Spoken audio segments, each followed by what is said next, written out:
everybody, welcome back to Hardworking Man. Today we're going to be doing a head-to-head comparison with one of these outdoor smokeless fire pits, comparing to just your regular run-of-the-mill outdoor fire rings that everyone has at home. Later in the video, you're not going to want to miss it, Megan pops in to let us know what's going on with her wood stand, what did better, bags or bundles. So stay tuned, that's coming up. But first, we have this London Sunshine smokeless outdoor fire pit. They sent it to us to try, and here we're going to try it. You're going to see us try it for the first time. It's brand new, and let me show you a couple things about it first. When you receive your package in the mail from a London Sunshine, it's going to come just like this inside the box. The only assembly you're going to have to do is for the base. There's little slots here. It fits right in together. And for stability, we put this little cross section, and it just makes it like that. And then you'll take your pit and we'll just set it on. There's little divots in here for it to sit in, and it's seriously that easy. You don't even have to think about it. Also included in your package is this fire poker, and there's an ashtray here. So when you need to empty it, it's that easy. There's a funnel down here that will collect it all for you, and it just will come out and you empty it and continue on. Like you saw in the intro, I took wood that was well seasoned and I split it in half and made two separate piles. So both of these pits are going to have identical pieces of wood in them. I then took one of our brand new fresh green maple rounds that we got in the video the other day, and I cut some pieces off of that. So once these fires are going, we're going to throw that probably 30+% moisture content maple in both pits and see if this thing eats the smoke. Now, the wood we have here is cut to about 14 inches, which I've been doing. One of the reasons I wanted to get a smokeless fire pit or two is to see what size wood fits best in the average smokeless fire pit. Because we all know in these outdoor rings, you can throw big pieces in, whatever you want. But for these smokeless fire pits, which are quickly becoming more popular, you need to have smaller wood so that people can fit it in there easier without having it stick out the top. We're going to talk about a couple pros and cons of both of these rings, one of them being a key safety feature. Unfortunately, a couple weeks ago, my lovely little niece, 2.5 years old, was outside the day after a campfire in one of these traditional rings. She was just playing, she dumped some water on her head, and she couldn't see, and she fell and tripped into the fire pit and got third-degree burns on her hands and arms. It was a terrible accident, could have happened to anybody. But with this pit, that's something that's easy to do. She fell into the hot coals. With these new smokeless fire pits, they're a little bit taller sides and they're a little bit smaller. So even though you could touch it and get burned, you're not going to be able to fall into these as a child. So that's a huge safety feature that I had never thought of before. We're going to start each of these fire pits with the Hardworking Man fire starters. If you want to know how to make those, check this link above. We'll put it there. We share how we make our fire starters. So we're going to put the fire starter in. I've got a piece of birch that I'll put by it, and then a couple of pieces of maple for each one. Just a little bit of a teepee above it, and then we'll light that fire starter and let it go. We're not starting with kindling, but with these fire starters, we shouldn't need it.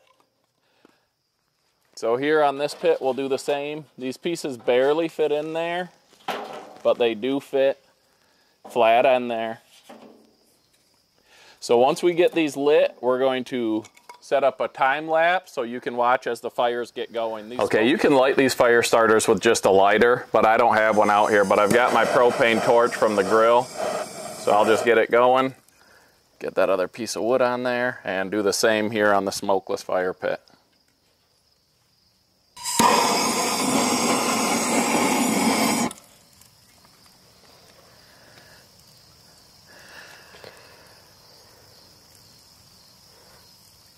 One thing that we really like about these new smokeless fire pits is their portability. We wish we would have brought this one with us when we went to my family's cottage this weekend. We had a great time, brought everyone, but their fire pit, their open fire ring that they have is butted right next on their neighbor's property line. So the neighbor's chairs for their beach were backed right up to that fire pit. And we thought if we had brought this with us, we could have moved over onto our beach. And so you're not going to be right on top of somebody. You have the ability to move where your fire is. And so that would have been great. Something to keep in mind. And another thing that might be a con to the smokeless pits is we barely ever have to clean out this in the ground ring. Probably every like 20 fires or so, Heath might come shovel out the ashes.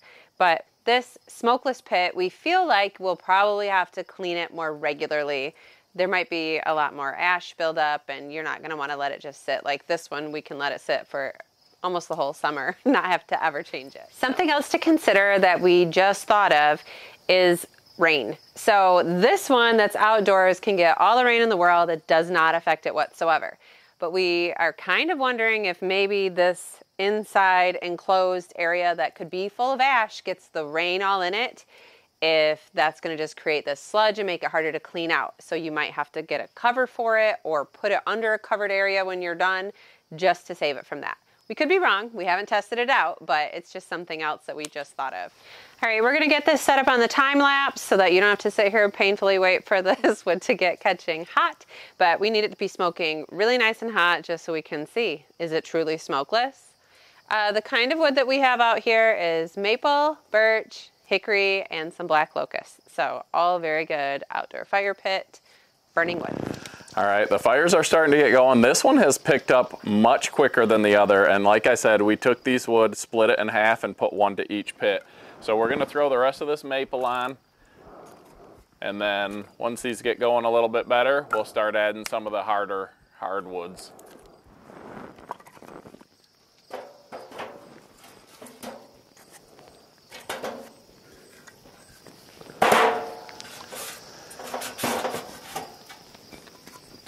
Now you can see with these bigger pieces, even at 14 inches, when you start trying to put extra in there, they're going to start sticking out the top. And I believe you want to keep these fires a little bit lower so that the smokeless effect can start working. As you can see, they're both smoking right now. These pits don't work until they get burning good and hot. Okay, here it is, the sales update, bags versus bundles. We've all seen plenty of videos where people go into production side of things, how much it costs for bags, how much it costs for bundles, the fact that you can brand bundles easier by putting your flyer in here. Different people like different things. Some people think the bags look better, some people think the bundles look better, but our test was about what actually sells better, and we had a perfect opportunity because my daughter Megan wanted to have a roadside stand. So we set up a brand new location, and all we put there was bags and bundles, the same price. The bundles do have a little bit more wood in them than our bags did, but it's still a lot cheaper to make, even counting the extra couple pieces of wood versus the bags because of how cheap they are to make.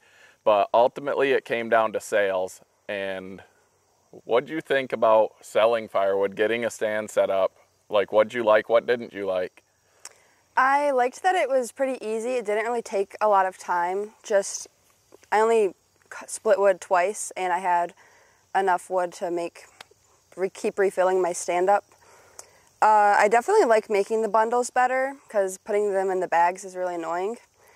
And it's fun to wrap them up. It makes a cool noise. Now, when you got a location for your wood stand, how did that happen and what ended up happening? So I asked one of my friends, because he lives on like the corner of a pretty busy road. People drive there a lot. I asked if I could put it out front because they have a guest house in their house. I asked if I could put it in front of their guest house. He said yeah. Said he asked his mom, and then I put it up, and then the next day find out that she had no idea that it was there, and she didn't know whose it was, so she called the cops. So Megan got the cops called on her for an illegally placed roadside stand that somebody thought we just randomly put in their front yard. She was nice enough to let us keep it there for a little while, but ultimately she wanted it taken out of there, so we had to remove it, and we're on the hunt for a new location for Megan's stand. But while it was there, it was a lopsided victory for one of these two. And Megan's going to tell you what sold more by a lot. The bundles definitely sold a lot more.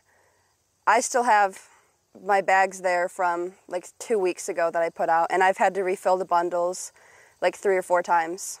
I think 2 bags sold and 3 got stolen, and she's sold I think 13 or 14 bundles. So in our area at that stand, people just like the bundles. I don't know if it's because they look a little bit bigger, if they look nicer, what it is, but it definitely is bundles for the win in that stand. So if you're thinking about these two options for your roadside stand, it could be different in your area, but right here where we're at, the bundles won by a landslide. Here's something we didn't expect.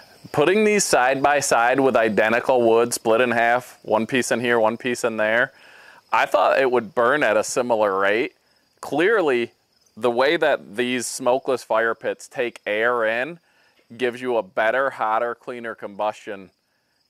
And this one, it's getting going now, but it's struggling, and we already got a beautiful fire here. I'm gonna knock this down a little bit with the poker, and I've heard it before on other channels that these smokeless fire pits are great for wood sales because they burn through the wood quicker, but this to me is crazy. So I hope all my customers get one of these smokeless fire pits because they're gonna have to keep buying more wood. Okay, I don't know if you can see that or not, but you can see the little flame shooting out of those holes. That's where it's reburning the gases, what is gonna make this supposed to be a smokeless fire pit. So we should be getting close. It's a nice hot fire. Just sitting here recording, you can feel the heat coming off this thing. So as far as heat output, these things put out a good amount of heat. I'm gonna throw some hickory. Got some hickory here, 2 pieces of hickory. And this, I believe, is elm. So 2 hickory and an elm in each fire. No.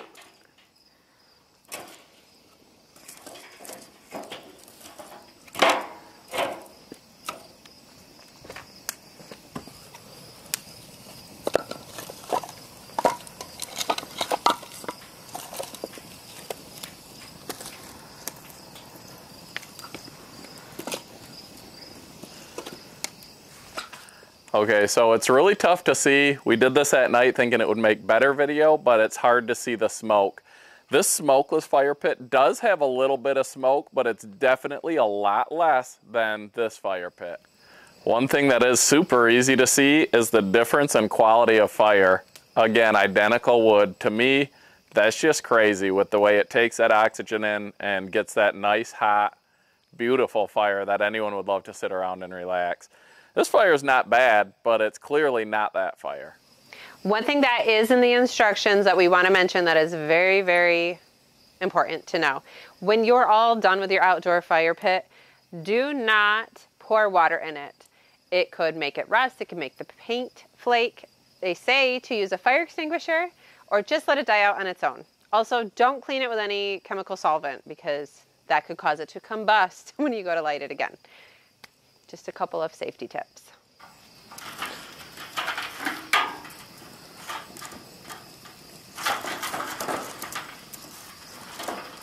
I feel like you could use a longer fire poker. I will say, that thing, I've heard that these smokeless fire pits don't put off good heat. That thing puts off amazing heat. So that's one thing I noticed. And with that heat, this might be a little bit short for my liking. This stick that comes with it. If you don't have as good of a fire, then obviously it's probably sufficient, but I think it's a little bit short for my liking. Now, we're gonna we got rid of the rest of the wood because we've got good fires in both of them. So now we're gonna throw 4 pieces of that non-seasoned, fresh green maple on each fire and see if we can see a difference in smoke. You can feel that this wood is wet.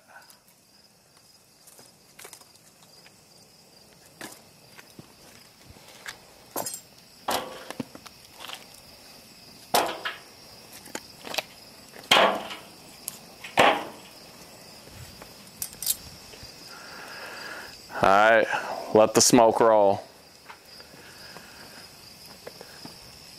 All right, you can see now, I can hear that maple sizzling, and in the traditional pit, there's a lot more smoke coming off from it. This smokeless pit, there is a slight bit of smoke, but really not much at all, and that's green sizzling maple in each pit. So much smoke. So if you're gonna burn subpar wood, you're gonna have to get a smokeless fire pit so it looks like you know what you're doing, I guess. Wow.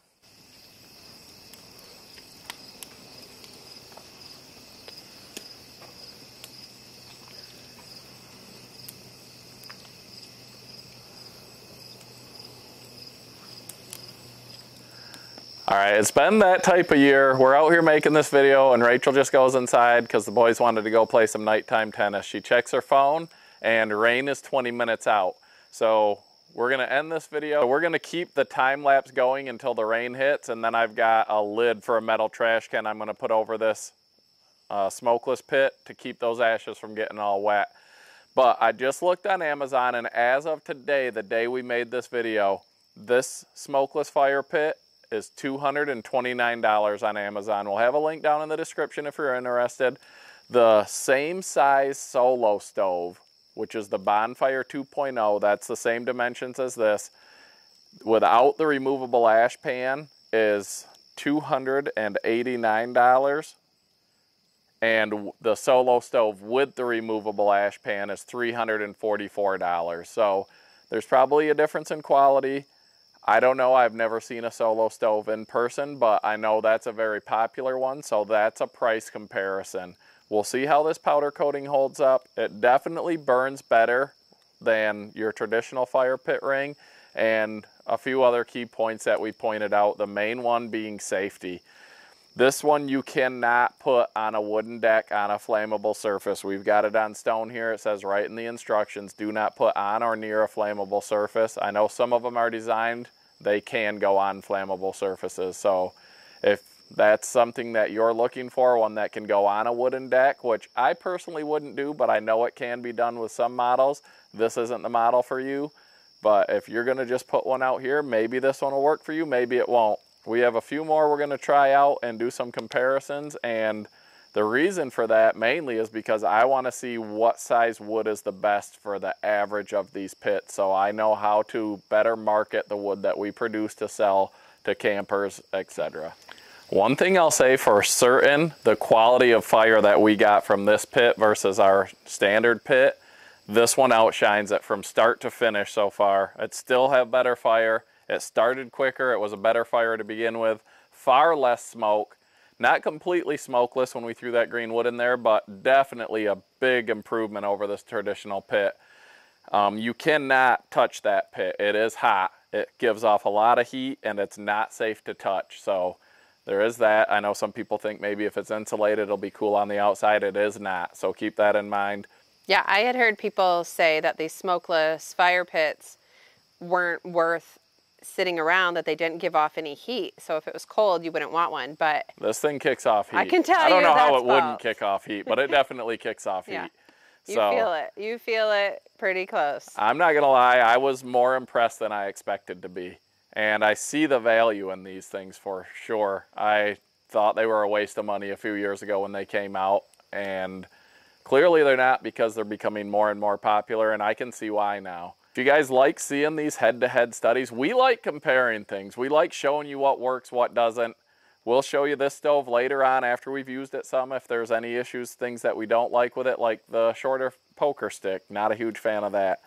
But if something helps you make a decision, if you're on the fence, if you want to get one or not.